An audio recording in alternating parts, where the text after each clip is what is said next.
So we're going to start our walk around video on a 10K reach forklift. And I always tell people here, start at the key. And the reason I do that is if there's no key, you're not going to be able to start the machine. We can see the orange little button here. That's going to be your emergency brake. This one here is going to be your lights. Then we come on this little button here, which is more lights.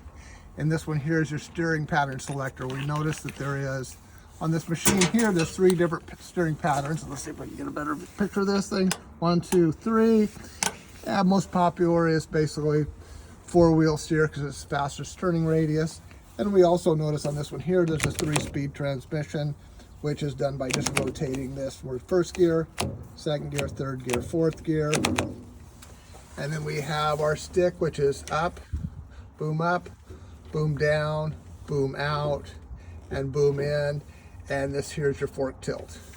And this particular model here also has outrigger. So it's got your outrigger or your frame sway. And that actually, this one doesn't have outrigger. So it's got your frame sway and then pressure for your hydraulic cylinders if you add an accessory on the front of it. And then of course our operator's manual is in a little box on the side. And the thing is, all the machines are going to be a little bit different, so we'll just slide the key back in here, in place. And we can see we have decals all over. This talks about the warnings on different things. And the whole reason we have the decals is visual reminders of the hazards associated with the machine. And just remember, you can't have anything over the top. You know, right now we're on a construction site, so we've just got to be watch out for everybody else when we're doing our walk around. We're also looking at the lug nuts, looking at anything underneath the machine, looking for leaks or anything like that. And we'll notice we have boom numbers on there, which indicates how far we out on, how far the boom is pushed out. So that's why we can tell how far we are on our load charts. And we walk around the front, and we're going to look for any bends in the bars. We're going to look the forks over, make sure the forks are good, make sure there's nothing out of the ordinary. We've got another decal up there that says, you know, if you're in a man basket, lift and lower at your own approved times. We got do not travel with people in the basket, and do not just stand on the forks and lift people with the straight up with the forks. And we walk around to the other side here. And we notice that there's a mirror there. We're also looking at the lug nuts on the machine. We're looking at everything on the ground, looking for any oil leaks. We notice that here is our hydraulic tank, and it's going to tell us how much fluid we have in there.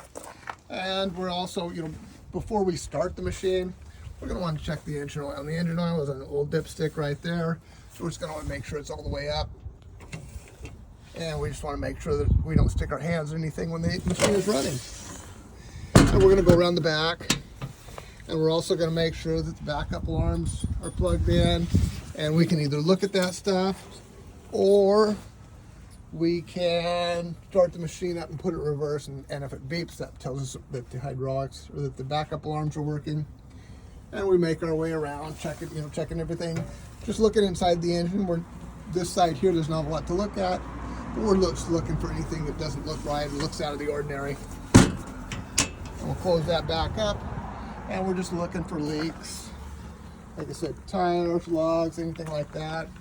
You know, I've had a couple instances where people told me the wheels have actually snapped off on these things. So it doesn't happen very often, but it does actually happen. So, and we're back to our key, and we're ready to perform our startup. But we also notice we have an angle gauge up there that tells us what our angle is.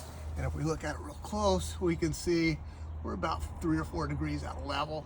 So we can level that up before we boom. And we got different little decals up there, visual reminders of the stuff that's going on, as well as our key switch our mirror right there. So we can adjust the mirrors to look to see if anybody walks up behind us. And that's the end of our walk around inspection before we pre-start.